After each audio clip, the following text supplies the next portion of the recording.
Hello and good evening. You're watching the Policy Times Unleashing India Global Web Summit Series, one of the flagship events of Policy Times, where we invite the experts from across the world to define a roadmap and share their experience of how we can achieve a better world. And in short, we call it national reincarnation, especially on the context of COVID, as COVID has absolutely transformed our life into a complete new era. So, how under these circumstances we develop a roadmap for new nation building? Now, today I'm really very happy that we have two experts, educationists and education leaders of India and United States, who have been doing excellent work in and who has done outstanding work and outstanding contribution in the field of education. Dr. Kovach, coming from United States, has been leading a very innovative organization, American International Accreditation Association for Schools and Colleges, which is setting a new standard and helping schools and colleges to develop a complete new set of standard to lead the world, or build new set of institutions to lead for the future. We have Professor Raghunath Shevgaonkar, who is again have excellent track record of contribution in the field of education from India. People like Professor Raghunath and Dr. Kovach has been contributing immensely, and I think has a lot to offer further. So we are really very honored to have you both. Dr. Sekhar, who himself is again coming from that field of nation building, doing excellent work, and this show is an example of how he has been dedicating his time and energy in bringing the best minds of the world in nation building. Education, I will say just three lines. There are four things we need to achieve, especially post COVID. Globalization and digitization are the future. We need to increasingly adopt globalization and digitization. Industry academia linkage is absolute necessity. No education is complete. American education system is the best in the world, higher education system especially, just because the industry takes maximum advantage of the educational institutional setup. Third, I think is about what I would call entrepreneurship. We need to bring entrepreneurship at the ground of education institutions, without which education cannot achieve its ultimate objective of nation building. So, with this, there are many other points, but I'll request and look forward to hear two of the experts of how to build. I will request Dr. Sekhar now to kindly take over the session further. Thank you, Akram. Welcome to both eminent speakers today. We have started this about a year back, and today the 128th session, and without a break, it has been going on every Tuesday and Friday since last May. Now, why we started this was because post-COVID, there were a lot of uncertainty. There are a lot of media frenzy information that things look like everything has gone for a toss, everything has collapsed. So we always believe that COVID is serious, but COVID is a small scorpion which has hurt us badly. But we have made it look like as if we are hit by the biggest of the creatures in the world, maybe dinosaurs, maybe something bigger than that, and collapse the whole system. We educationists have a lot of role to play in this, and we have to educate the people that these type of problems will come. We cannot collapse the society because more than anything, the poor, which constitute the bulk, they get severely affected, and the rich also get totally affected because when the poor is affected, they don't have anything to support them. And education forms a good backbone, and this has to be strengthened in a very, very, very proper, systematic and a streamlined way. That's why today we have a very different type of eminence. Okay, today we have Professor Raghunath. His profile as an educationist is unparalleled. He has been the Vice Chancellor of Pune University. He has been the Director of IIT Delhi, and he is now Professor Emeritus of IIT Bombay. Three biggest and most eminent organizations. I'm sure all his students are heading all the topmost institutions in the world. And I would also introduce Professor Dr. Ronald. He's from Washingtom. I mean, we are happy that it is early morning to him and he agreed to come on a show, because when it is evening, it is morning to them. But of course, if it is reverse, it is reverse. If it is morning to us, it's evening to them. So as education is today, I know many of my own friends who are teaching something in USA sitting in India, and there are many in USA sitting, but they are all in midnight also, they do. So education is have to go through this pang, because, when we are especially in the cross border, when we say globalization is something which is there to stay. Now, education becomes the first one which has got enlightened or which has got affected by COVID. Now, enlightened because it has brought education in a different dimension. Okay, the very fact that we are all educating ourselves through such a system is because of COVID. If same thing, if it had happened in a non-COVID era, maybe we would have flown to USA, or US people would have flown here, we would have spent almost 3 days only in traveling, and then we would have a 5-hour session somewhere. Today, we are able to, minute by minute, take advantage of our time, take advantage of our knowledge, take advantage of others' knowledge coming to us, which is what is the positive aspect of COVID. Even though COVID has done a lot of negative things, on this front, something good has happened, which I hope it will continue. So without taking too much time, the format of today will be that I will request Professor Raghunath to have the initial 5-minute talk about himself, his aspirations and the way he's planning, and then Dr. Ronald, and then I will give a small, I'll try to limit to 5 to 6 minute a presentation on the way forward. Then our Professor Raghunath will give a presentation, then Dr. Ronald will give a presentation. Then we'll have a healthy discussion on various aspects of this globalization of education, which is a must, which we have to take and see to it that with experts like the 2 experts sitting in front, we do it in a proper way. Professor Raghunath, could you? Thank you, Shekhar. Good morning to Dr. Ronald, other distinguished guests, panelists, and Dr. Akram, who introduced very well the session. It is indeed a pleasure to be here to talk about education, and especially the globalization of education. I got into education almost about 40 years back.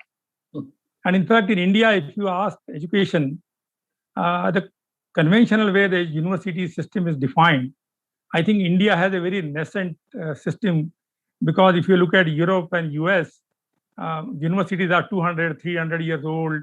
If you talk to Cambridge, people will claim it is 600, 700 years old, and so on and so on.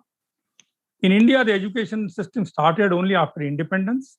That means only about after 1947. And that time, when India got independence, there were only about 30 universities in the country.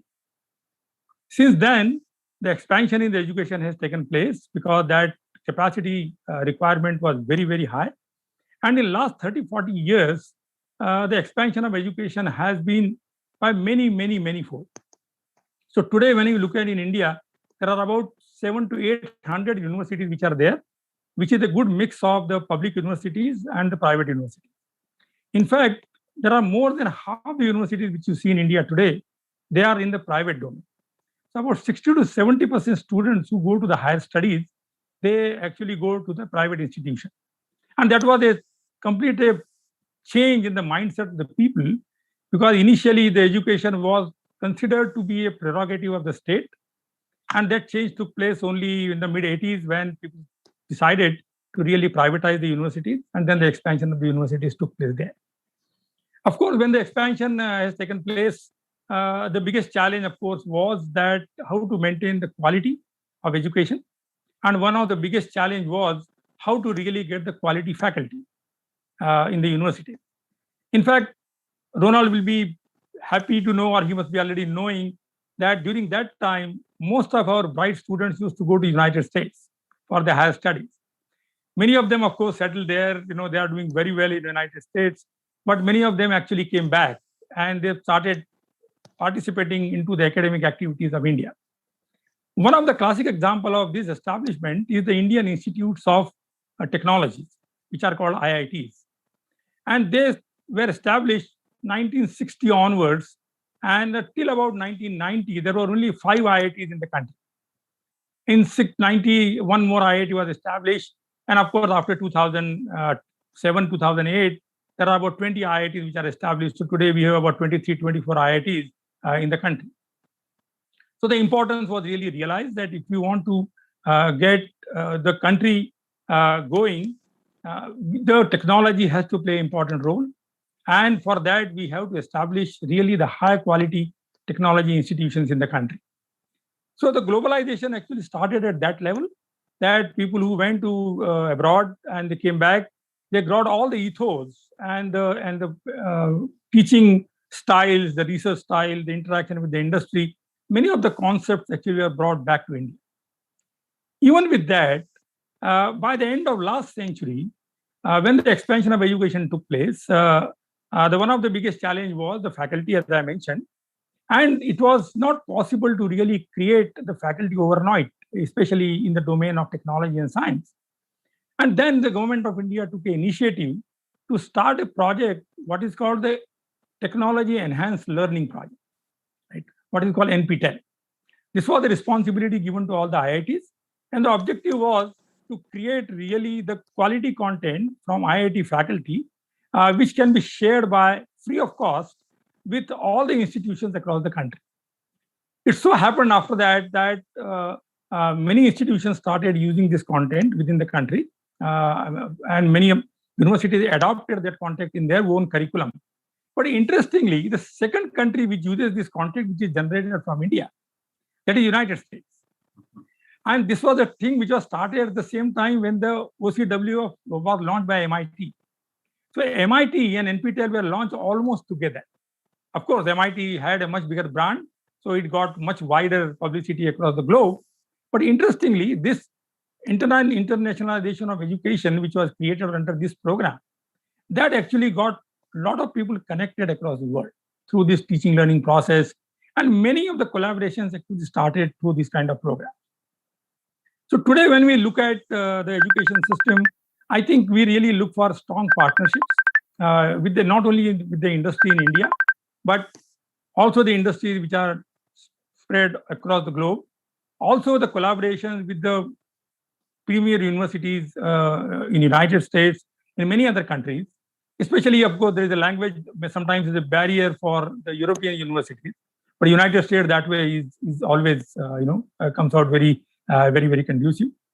A second important thing is that the diversity with the United States and the India shares, the time diversity, which keeps them making almost round the clock. So we can complete a job and hand it over to US, and US can do the job and hand it over next morning. So practically without stopping the clock, you can keep doing the work. And that's really a great thing, which is a great combination which we have. So I think today we stand at a position where there is a good exchange of not only the academic content, but the research, the publications, the collaborations. And I think that's where the world should head as the time really goes. So I will stop at this point as an introductory remark, and maybe Dr. Kovach make the original remarks, and then we can come back again for my presentation. So thank you. Excellent beginning, Professor Raghunath. Now, Dr. Ronald, maybe without taking much time, you can give your initial introductory remarks. Sure. Thank you, Akram and Dr. Sekhar and Dr. Raghunath. It's my pleasure to be with you this evening. And my background has been 40 plus years in higher education, teaching as well as administrating in both academic affairs and student affairs. So I have worked throughout my career in helping students learn, because that was always the key. Having responsibilities, both as a provost or a vice president in student success and retention, certainly directed me toward ways in which we could develop students who might be struggling in college for a number of reasons. They were students that were underprepared, so they were coming from less desirable secondary schools, or they were students that were high achievers, but they never really learned how to learn. They were very good at rote learning. They were very good at test taking. And unfortunately, throughout the years, though it's changing now, the American educational system, like many systems, had been very test oriented. So rather than formative testing, it was mostly summative. And this led students to develop just what I would call a more singular set of skills.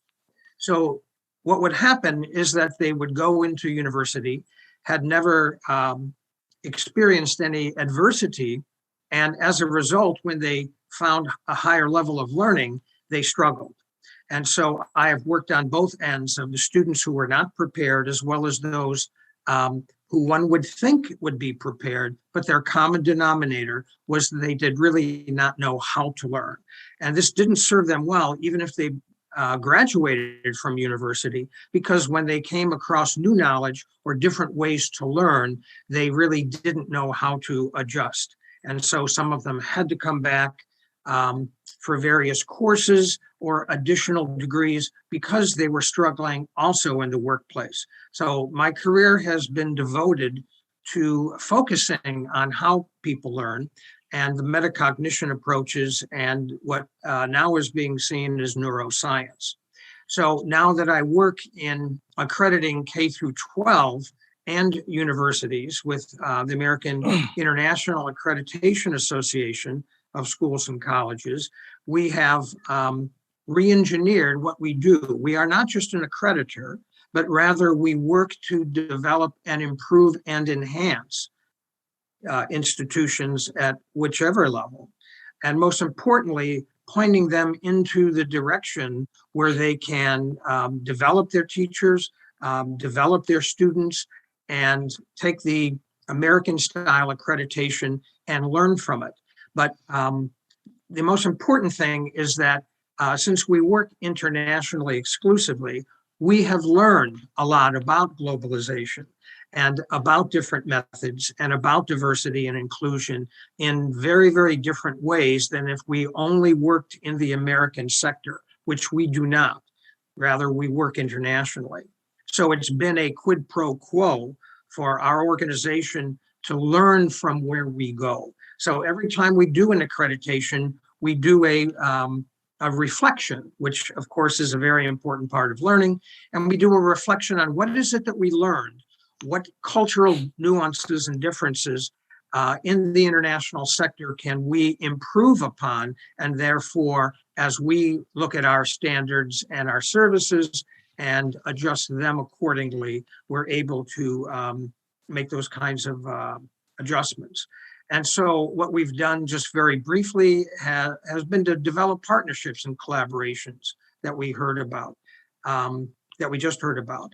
And that's with the Harvard Graduate School of Education. So we've collaborated with Harvard to develop and to present at a discount to the schools that we work with and the colleges and universities, a discount in their professional development courses.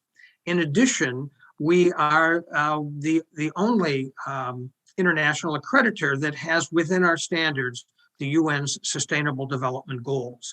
And so when we all talk today about internationalization, about globalization, we're very proud to have been one of the first organizations that really integrates these Sustainable Development Goals, which are generally universally accepted, into our standards, and to work with institutions so that they can develop that, incorporate it into their curriculum, and therefore become much more globally conscious.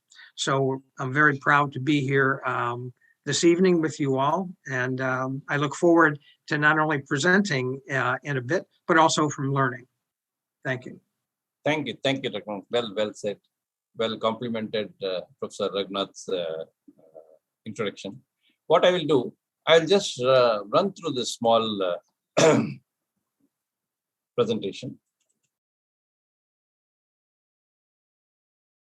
See, when we talk of education, as the slides come in, I know we should know the relative positioning of various countries, especially India, with the excellent introduction given by Professor Raghunath. In terms of education, India had set up some of its education institutions even 700, 800 years BC, which means more than 3,000 years in the past. And at the time, India was considered as the knowledge capital of the world. And somewhere, in the intervening period, especially in the last few hundred years, we have slipped heavily back. Slipped so much back that we had to restart the education. We had to restart the way we are going to build education. We have to restart the way many of the things which we have to do, which we have to integrate with the world. And so we became a learner rather than educator, which we are proudly doing. We have no problem. And especially as we have seen Professor Raghunath's people who are all absolutely open-minded and absolutely, on a proper way in which when India has to go back to its, glorious past, it has to, when it is starting now, a lot of things have to be learned. And in learning, we also have the past in which many things are coming and things would integrate in a very good way. Talking of education, of course, I had written a book on education, which was supposed to be a prerequisite to our education policy. Now, talking of India, just half a minute on some of the slides, and many of the slides I may not talk much. Now, India as such, when we talk of education, I need to spend a few seconds on this particular slide, that India is more like putting 206 countries put together because of the population. And it has got a huge diversity of language, religion, community, you name it, everything we have got. And because of that, there are a lot of opportunities and there are a lot more challenges.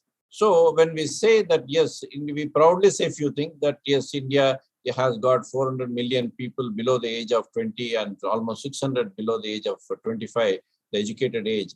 And also we have got, in terms of diversity, you name it, and we are there.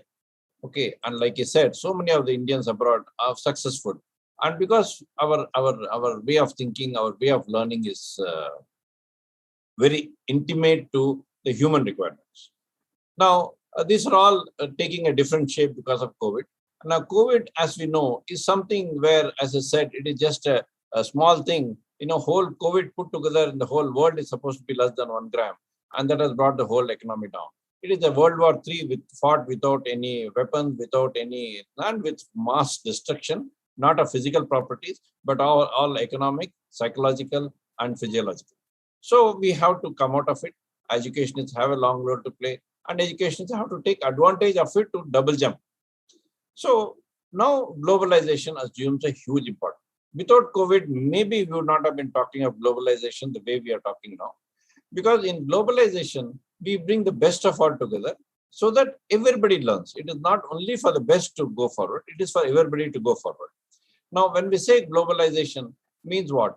Different students, different people, and the two, with experts talking of accreditation and experts talking of the way, the education has to be transmitted to different sectors and different segments of the society. We should know that it is no use, there's a small anecdote, that no use giving a fox in a jug and a crane in a plate. Both won't be able to eat. We have to ensure that a crane is given in a jug and a fox is given in a plate. Same way, education, nobody is bad. There's nothing like a bad student. I have been an educator in my early days. And when we used to know the students, some of our teachers saying, oh, students are bad. I said, no student is bad. Maybe we are not teaching the right student the right thing. So that is where our two experts come in picture to see that the right things go to the right students. The right teacher send the right message. And it is put in a proper way in which, that's why the global education, maybe a good teacher in USA is sitting and who would be able to teach an X subject very nicely to some students in India. We can do it post-COVID. This was not possible. This was not even conceivable. This was not even thought of. A good teacher in India may be able to teach somebody.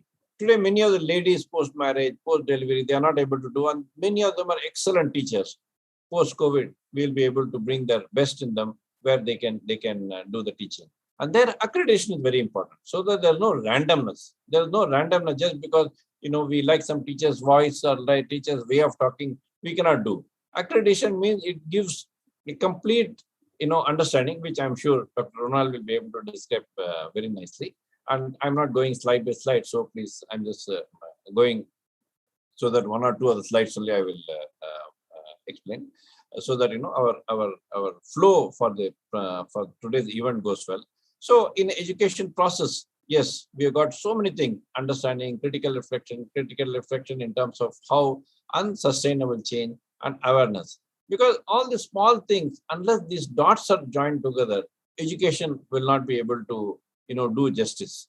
Because education is not about simply somebody talking and somebody listening. It's a question of the right thing at the right structure with the right, example, right communication method, right, creativity, everything comes. Then only the why we say if any country is to be destroyed, just pull the string out of education. The country is gone. The moment you have good education, however much the ruler may be bad, the ruler may be this thing, education will ensure that, things go well. So we always say when you have to destroy, you don't have to really bomb a country. Just pull their education system or pollute the mind of the educators so that, they say our country is bad or your thing is bad, something like that, and things will go into a different thing, which is now, especially when in India and USA, both are highly mature democracy. Both have got highly mature people like our two speakers today, and very well, they can go forward.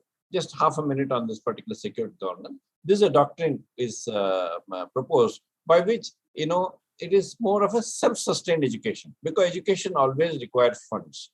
So this is something which has been experimented, which is under process in few education institutions, by which, the funding can come from internal structure.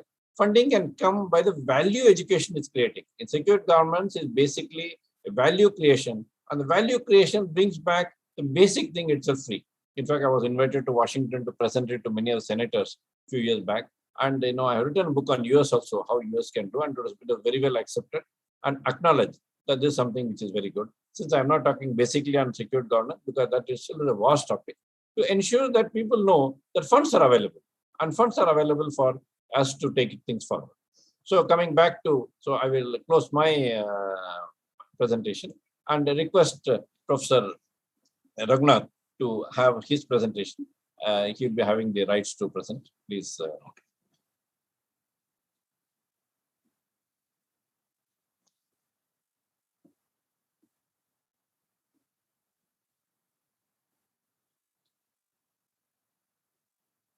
Can you see my screen? No, not yet. Not yet. Share. Yeah, I did actually. Just 1 minute. Share.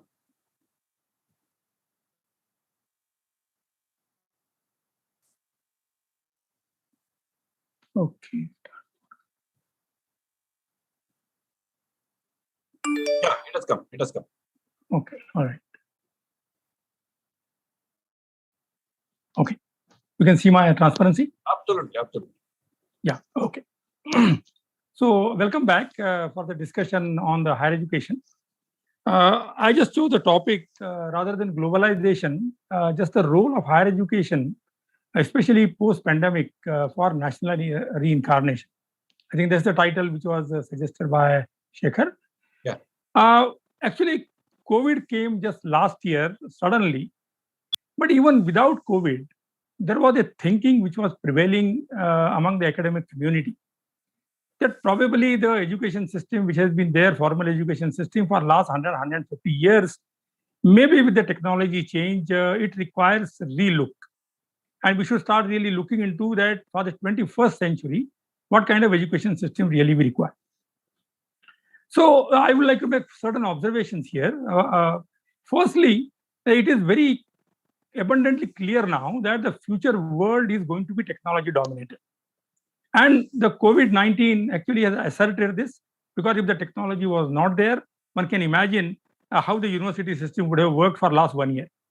In fact, we should be really happy that because of this technology which was available, without much interruption, actually the education system kept on continuing. The examinations were conducted, classes were conducted, and we went on doing job, without much disruption. A second thing which is important is that the future world is going to be interconnected. And that's the point which I think Sekhar also made, that we are not talking about only the countries which are affluent countries, but because of this connectivity, actually the underprivileged, the average people, the affluent, the entire world population is integrated because of this ICT technology. And third thing, which is very important for the 21st century, is that everybody must be aware that we are now going to live into a world which will be stretched for natural resources. Right? There is a UN data which sort of says that by the end of this century, there will be severe water shortage, there will be severe coal shortage, there will be severe oil shortage, and so on and so on. So the education system should make people aware of this and should prepare them for accepting this reality which is going to be there. So if I ask you what are the essentials of future education in 21st century, firstly, of course, we require a good society to be created. That means the children must be educated to have a very high integrity, and at the same time, you should have a very high ethical values also, in along with what they really do professionally. Second thing which is required is the critical thinking and innovative thinking, because as I said, if the resources are going to be limited, and if you are to really build a society, we require a lot of innovative thinking. And India is a very fertile ground for innovative thinking, because India is basically stressed for every possible resource. There's a huge population there. There is a water shortage. There is a food shortage. There is a power shortage. So innovative ideas are really the heart of the operation, for the education system. Next is the integration of technology, life sciences, information sciences, and also the liberal arts. That should become really the sort of a way the education should be built. And in fact, I will be happy to tell you that last year, the India launched the National Education Policy 2020, in which this amalgamation of technology, life sciences, information sciences, and liberal arts has been amply highlighted and emphasized. So in the years to come, India is going to really see this kind of amalgamation of different fields to really create the future graduates. Second is the lifelong learning and self-learning, and that is going to come through digital literacy, because the things are going to change very, very rapidly. Technology is going to change. The societies are going to change. And unless you really keep doing self-learning, you will not be able to survive.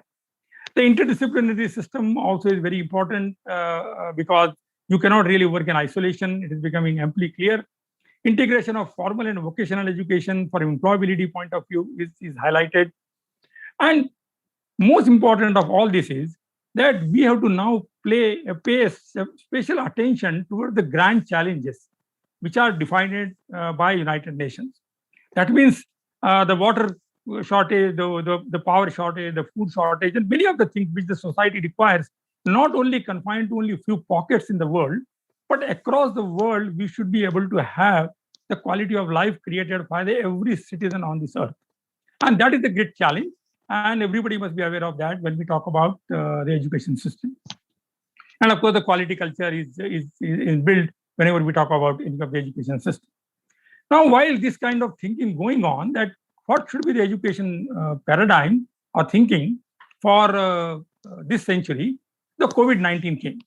It was suddenly a bomb dropped on everybody, and people just got stunned. They did not know what to really do, because everything became standstill in last March or April 2020. I would be looking at that in a more positive way. I would say probably COVID-19 is more like a reset button, because in the last 100 years, if you really look at the way the world has grown, it has grown organically. What does it mean? That there was no specific direction defined by anybody. And that one thing which this thing did, it put tremendous pressure on the natural resources. So imagine now the oil which was generated by under the earth for thousands and thousands of years, we consumed the entire oil in 100 years. And this is not a sustainable kind of thing there. So maybe COVID-19 is reminding that no, I think we have overstressed the natural resources, and maybe we should really look into that.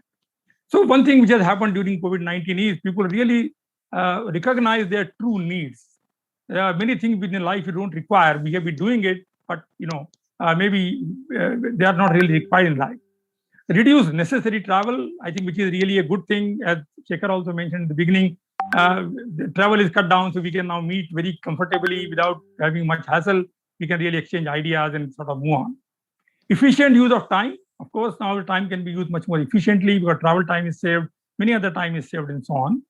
The less pollution, I can show from my own experience. I could feel that there is a reduction in the pollution after the COVID came.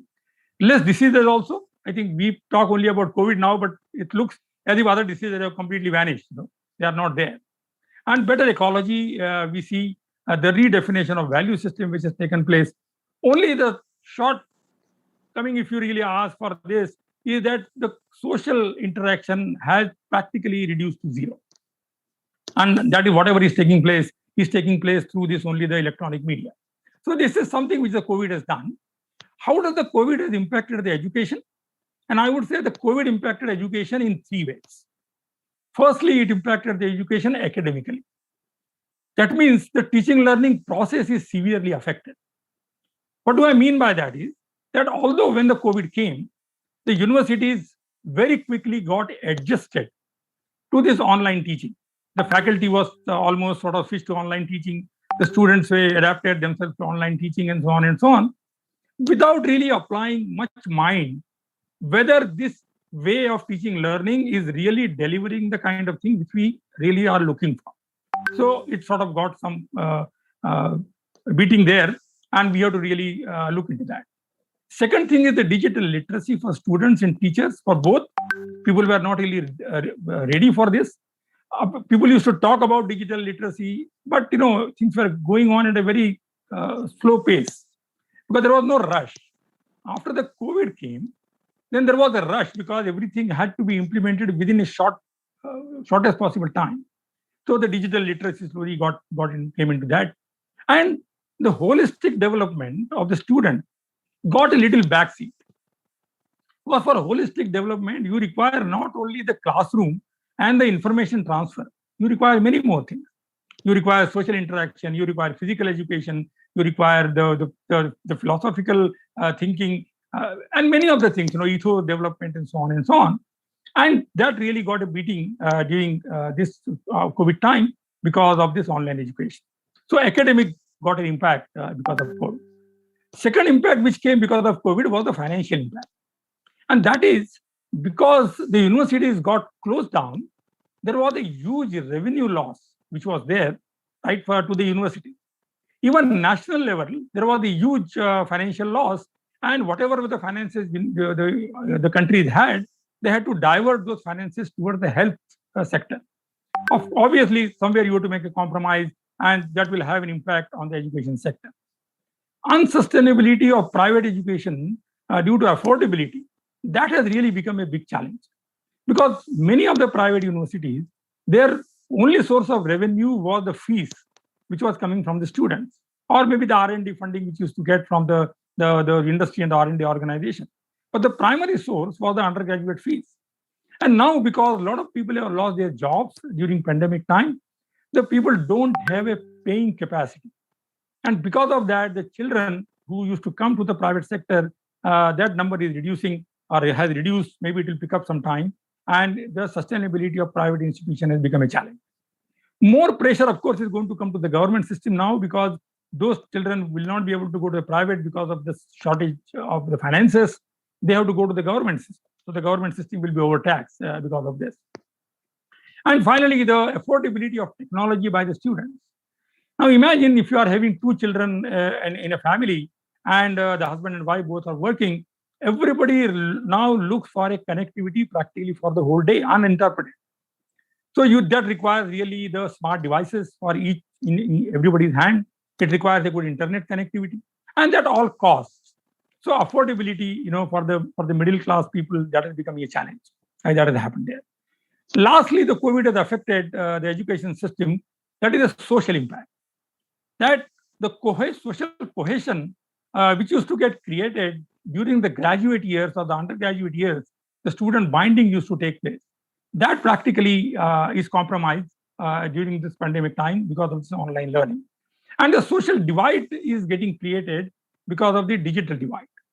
So now imagine people who can now afford the high quality digital devices, they will be exposed to daily quality education, and those who cannot, they will be left behind. So after a few years, the impact may not be realized today, but maybe after a few years, you will see that some kind of divide has been created. And of course, finally, there is a psychological sort of beating which has taken place because of COVID, that many people have on the social traumas, because they are not talking to human beings, but they are just talking to only the screens and the machines. So some natural questions, of course, because in COVID one can ask, will online education produce right kind of humans? Will new norm of university evolve after pandemic?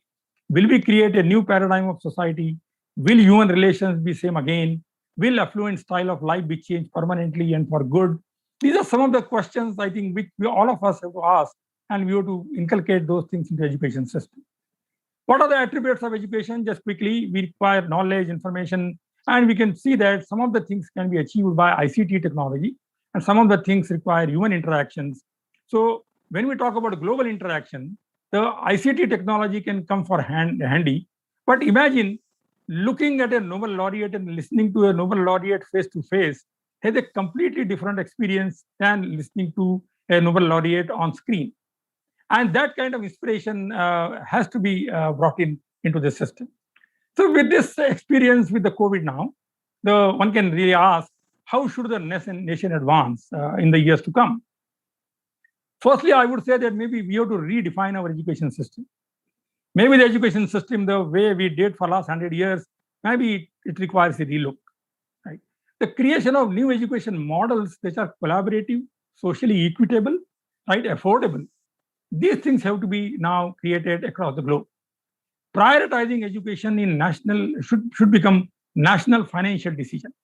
So whenever there is a compromise which is to be made at national level, I think the first sector which gets beating is the education sector. The R&D which goes to the education sector, that is the first thing which gets beating. I think the country should realize that education is the backbone, which Shekhar also mentioned in his introductory remark. And I think people should really give a high priority to education sector. Countries have to invest in digital infrastructure, because it is clear that in the years to come, digital infrastructure is going to be really the backbone of the high quality education. We have to go for blended learning, which will be a combination of face-to-face and the online. But we have to mentor now thinkers who will give correct direction to technology. So as I mentioned, the technology advancement has taken place organically in last 50, 60 years. Right? And now time has come where we really create thinkers, which will be a combination of social scientists and scientists, who will really take a stock and decide the direction of our technology. So at the same time, we have to also redefine the human needs, and those kind of training people have to get during their childhood. That means their school days, your college days. So education system again is going to play an important role. Creation, ultimately, we have to create a happy society. That's what we should be really starving for. And development of sustainability in harmony with ecology has to get a front seat now. A business-driven education model and a business-driven society model is certainly not a sustainable model. And I think that idea has to be now rooted in the minds of the youngs who are going to really build the society in the years to come. So just I will conclude saying that our education system strive towards advancing technology for humanity, which is the motto of IEEE. And I really uphold that motto very high, because ultimately any education system is there just to build a very happy, equitable, and sustainable society for the team. So thank you very much. I'll stop here, and maybe if you have any questions, we'll always come back. Yeah, well, thank you. One of the best points which was brought by Professor was that there should be a proper equitable, that is social as well as just a small comment on that, because many people when we go for many events, when we see addressing, if we see especially artificial intelligence, people say everything should be automated. Food should come, water should come, tablet should come, everything should be automated. I should not do anything. Then in many places I say, then you will become an ICU patient.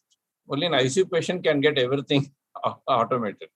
So what Professor says is absolutely should be taken in the right spirit, that we should never over-automate things. Just because something is available, if we stop doing things, then we are not an educated community. Then 2% can do enough so that everybody can get, but everybody cannot get because they're not earning for it.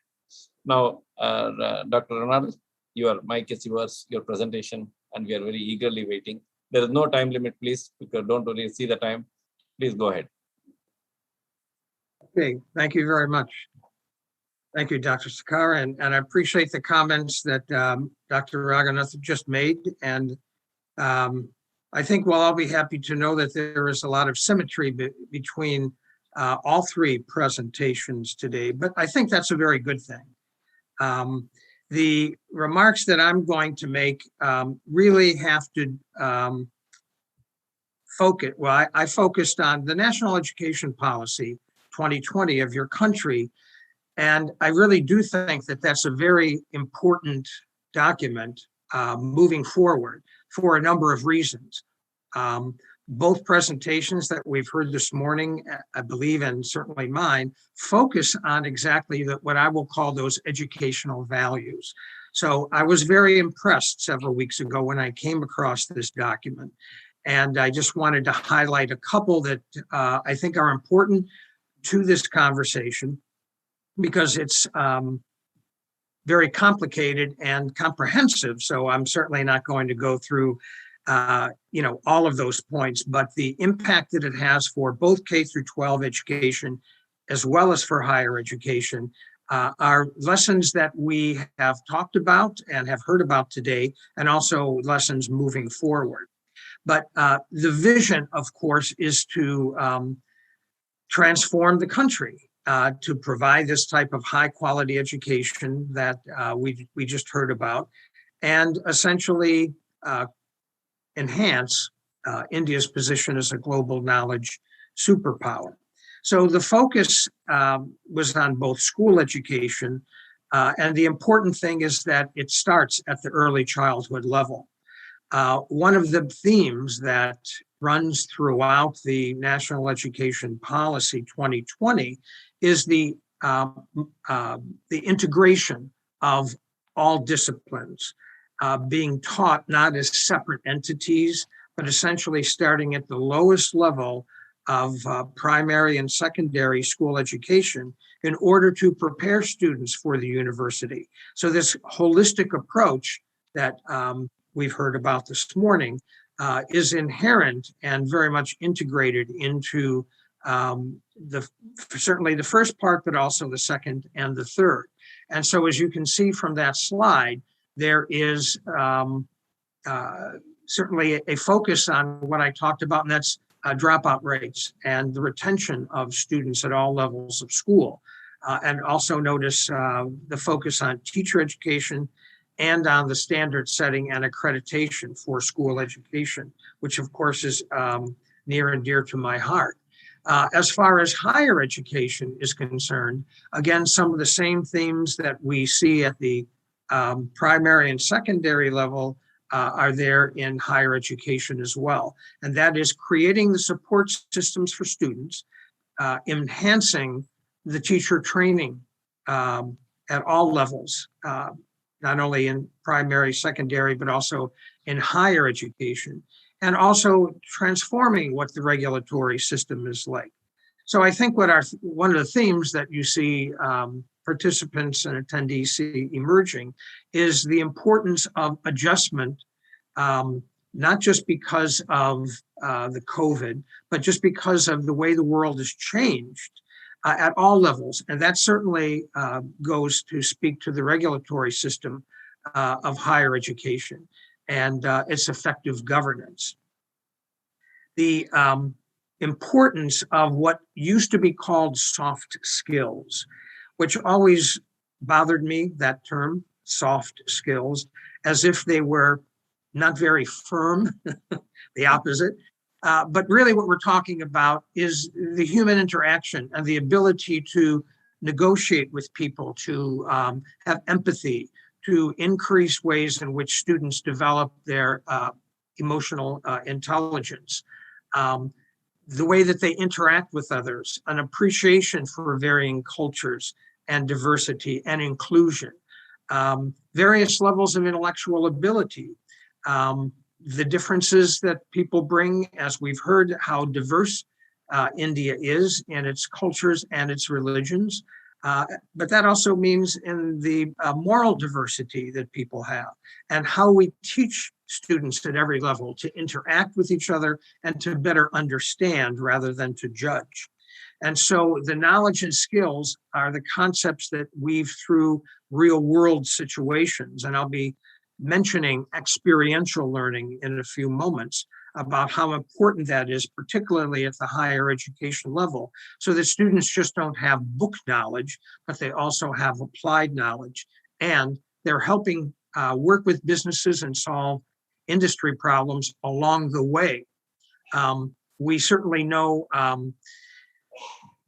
especially in technical schools and engineering schools, but really all forms of higher education, if you don't know how to apply what you have learned, you're not going to be very valuable to the workforce, to the eventual employer, if you haven't worked on issues and problems to better understand as a form of learning, not as an add-on, not as an extra, but really it's the integration that we're talking about at all levels of education.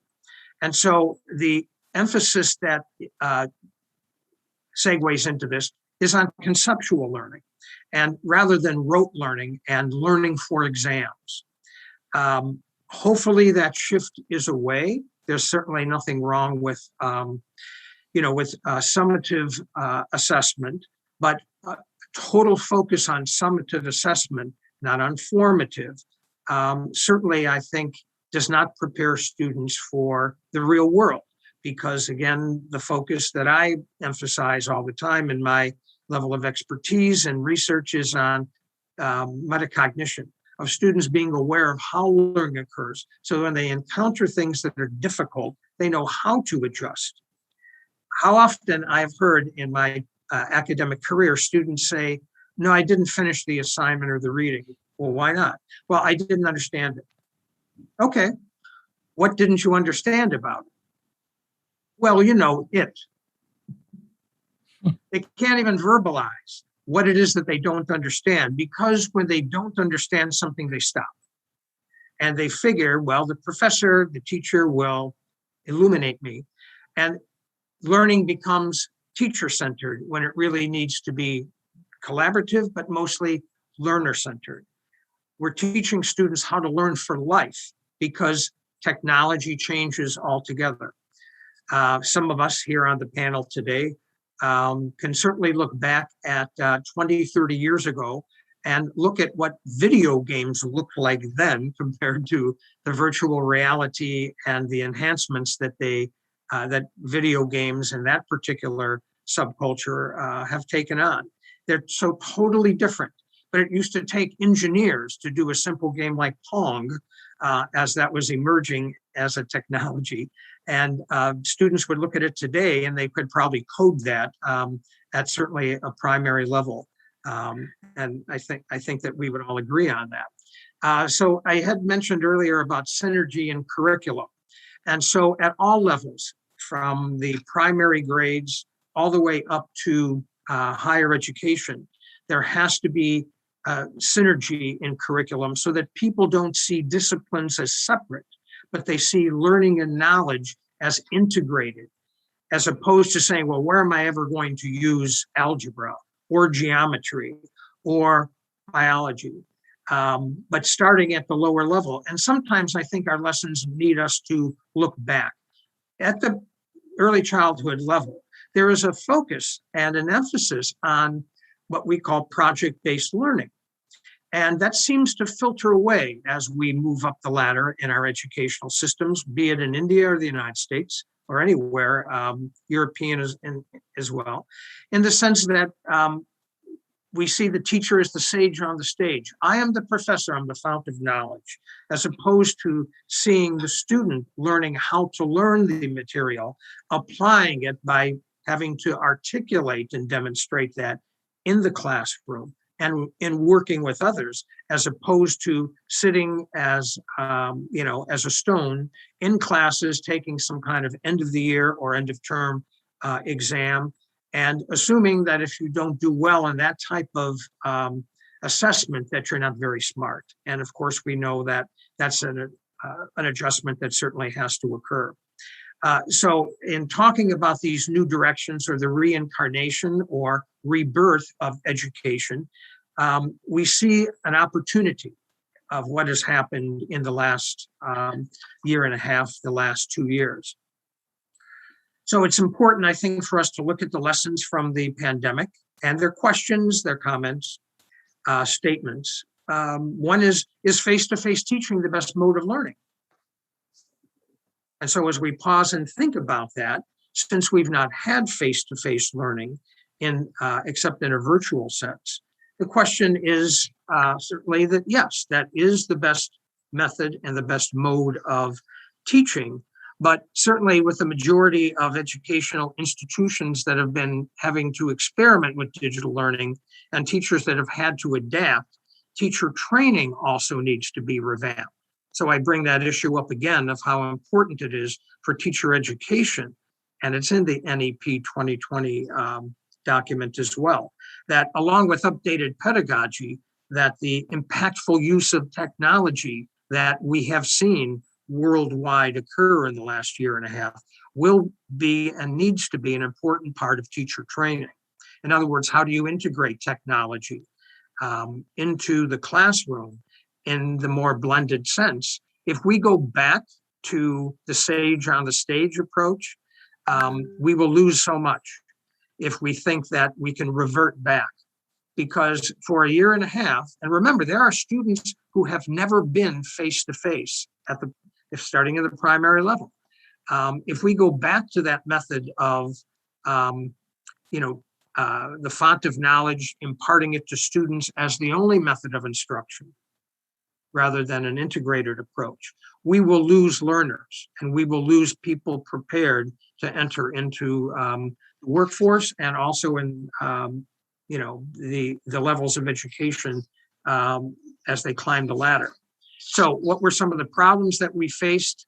We've heard this already. There's a technical divide, and that certainly has to be done at the state and or the national level in every country.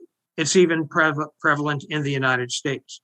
And I think the example that was provided earlier about what does a family do if the parents are working from home, so the ability or the inability for families to really work and or educate their children if we have to go back to virtual or to online learning due to the Delta variant. So teachers need to be creative in how they're going to use the emerging technologies that hopefully they used during the last year and a half. And this traditional role of teachers is certainly, we agree, has been very disrupted, and the need for teacher training and new pedagogies is has greater import. And then again, it asks us, what is the role of teachers in this situation during the pandemic, and what have we learned? And we have learned that some people were not very well equipped. Some of the better schools, whether they be universities or K through 12 institutions around the world, had excellent faculty, but their technology skills were very much wanting. Some rose to the occasion, others were very clueless. No one expected this. They didn't need necessarily to have it, but I think what we do is we look back and say, well, why weren't they technologically competent to make that adjustment to online learning? Their technology skills were not up to par. And what do we do to bridge that technology or technical divide? The silver lining of the pandemic, I think, has, I've tried to outline here of what this new knowledge will be. So I've divided it into the science of learning and strategies for learning. And so as you can see on your left side, that the concepts of neuroscience and how people learn and how the brain functions more research is being done. It was done prior to the pandemic, but I think it takes on greater importance. Some educational systems have decided to go with early coding as an example. We certainly know that learning analytics helps, but there has to be a diversity of assessment and not a singular system of assessment. Students should be able to demonstrate what they have learned and not just take an exam, because learning how to learn, as I'll show you in the next slide, is of, I think, extreme importance. Artificial intelligence and certainly virtual and augmented reality are certainly important. So technology needs to be integrated into essentially alternative modes of education. And as far as strategies for learning, well, the idea of micro-learning, small bursts of learning rather than huge lessons, hour long, but rather short bursts with discussion, critical reflection, perhaps an opportunity to delve more and to research more on the part of students into what they were doing, helps develop the critical thinking skills that, as I mentioned before, inquiry-based and discovery-based are elements that are very important at the early childhood level, but sometimes, at least in the American educational system, but I'm guessing from our experience of international accreditation, as you move up the ladder, that seems to dissipate. And the concepts sort of fall by the wayside. So the renewed emphasis on learning how to learn certainly helps us understand that learning has to have different modalities because students learn in different modalities. So how they grasp experience and how they transform that experience is the core of the experiential learning cycle. So there would be few educators that would disagree that the concrete experience and the reflective observation and the ability to conceptualize in abstract ways leads to active experimentation. It should lead to it. And then the cycle keeps getting stronger and stronger. But as I've always explained, having a washing machine where you stop in the middle of the cycle means that you're not going to have clean clothes. But the analogy is that you're not going to have a fully integrated learner if teachers and institutions don't understand that the core is teaching people the skills of how learning is transformed and how it's grasped. The focus on an earlier presentation that I made with the South Asian Education Council was just to talk a little bit about what colleges and universities want. And again, I won't spend a lot of time because Dr. Raghunath talked about some of these, but you'll see a repetition of the critical competencies that universities want in their students. Learning how to learn certainly is one of them, as well as the integrated use of technology with learning. And so it leads us also, which is I think the whole purpose of the National Education Policy 2020, in what do employers want? What are the skills and attributes that almost universally employers want to see with their new hires? And these top 10 skills have everything to do with getting along with others, having those interpersonal skills, emotional competencies and emotional intelligence, critical thinking, and complex problem solving. So many times we have heard employers say, give me a graduate who knows how to think and knows how to learn. We'll teach them the system. We'll teach them the information that they need. Now, that isn't a universal blanket statement, but what it means is that if you have the basic understanding of your discipline, but you know how to problem solve in complex ways, and you have critical thinking abilities, and you can get along with others, and you have that emotional intelligence, you can learn what that field is. Because most, especially in technology, the fields change and they reconstitute every so many years. Well, if people can't adjust, meaning they don't have some of these skills, then universities and all the way down through secondary and primary schools have failed because there isn't an integrated approach, what I would call up and down the ladder. And so the again, the approach that I take in concluding my comments were to match the National Education Policy 2020 with what universities want, what employers want, and what the lessons were from the pandemic. So I thank you for your time, and I appreciate this opportunity. Thank you, Dr. Ronald. Excellent presentation. Nicely complementing what I did a small presentation and Professor Raghunath did. Now to have the concluding talk. This globalization, when we say global education, streamlined with performance optimization, means, how do we get a student? We talk of blended education, one of the points you mentioned. Even in normal education, if you ask a student, we all having students, it is blended.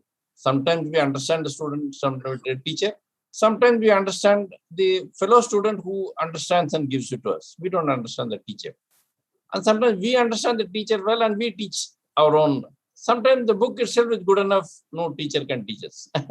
So the blending is anyway going in our head when we have, many of us, we go to this thing, then suddenly we find this is not what I want. I go to somewhere else. And then we go to our specialization.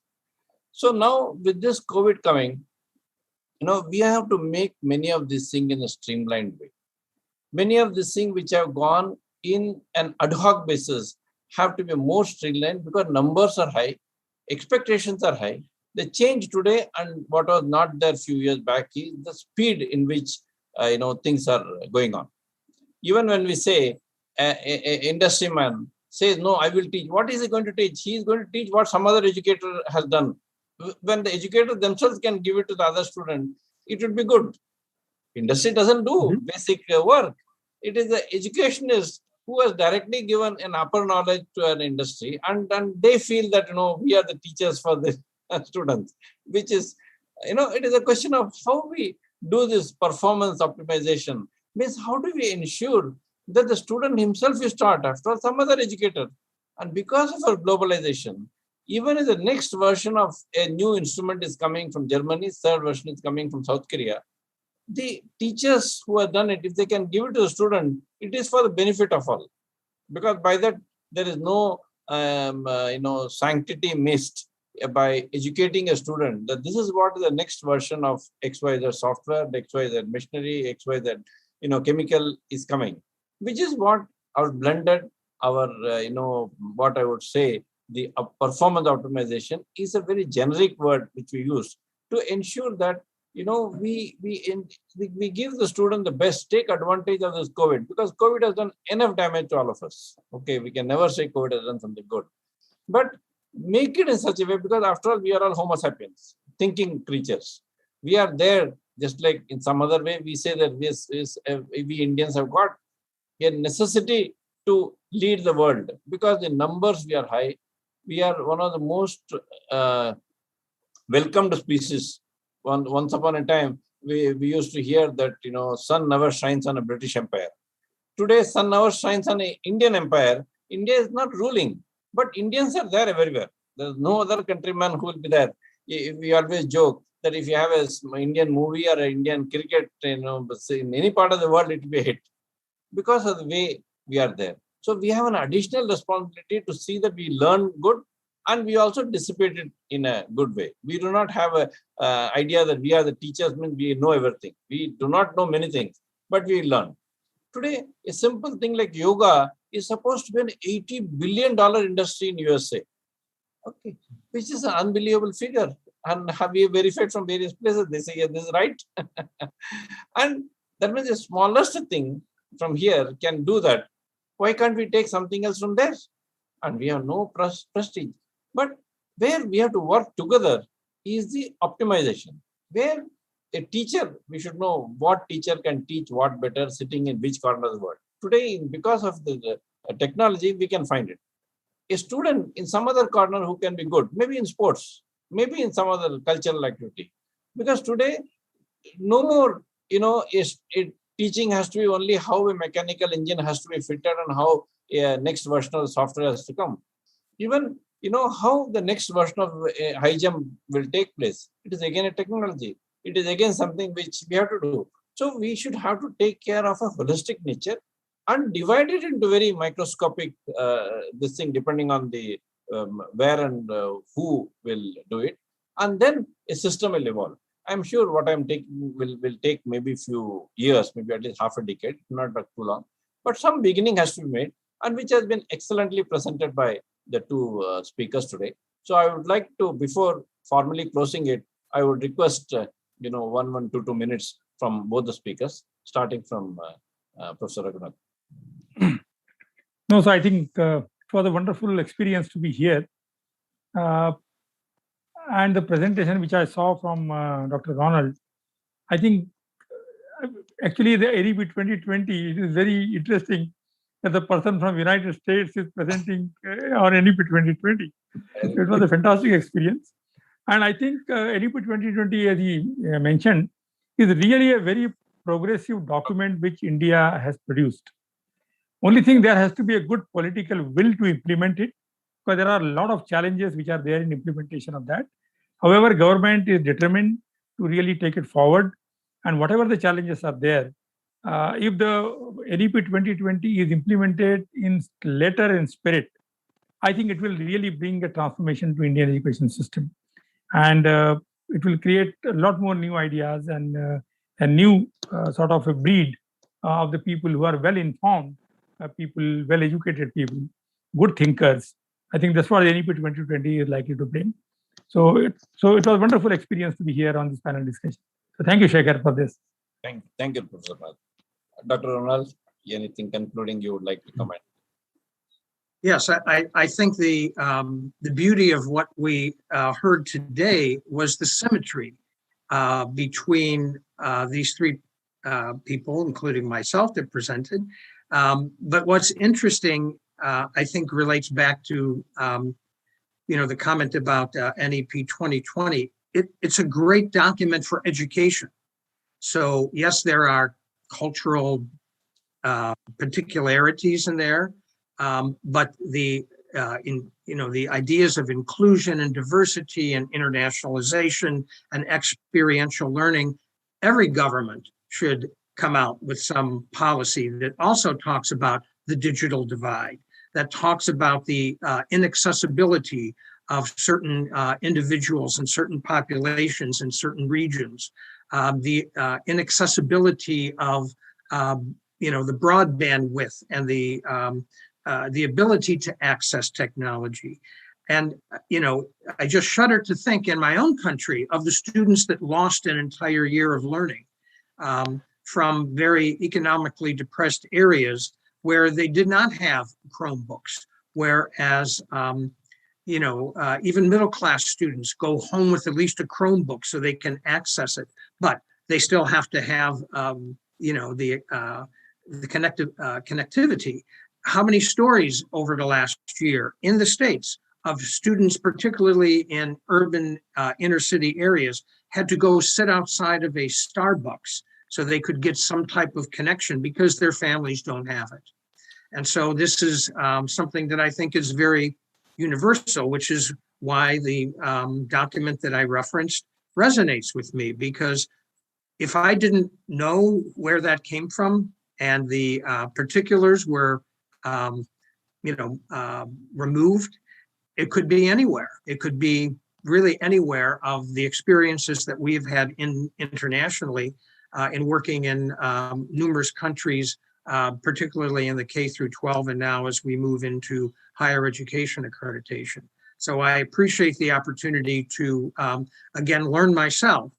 And it certainly has renewed my interest and provided me with great respect for what your country is doing. And it's been my pleasure. Thank you so much. So let me thank both the very, very eminent speakers and for an excellent presentation. It was not a formality talk. It was something which is enlightening, and I'm sure everybody will benefit. And this will not be the last session for both of you. We are going to invite you again, and because we have to educate the world, it is the right of the world to expect us to tell them, and it is our duty to see that we give whatever we can for the society. Because what is all this education for if you don't share the knowledge, if you do not tell people that this is what will give you the results and this is what will not give you the results, so that the future generation can go well. Last comment, in the secured governance, I myself am planning almost 200 years of prosperity for starting from India for the global world.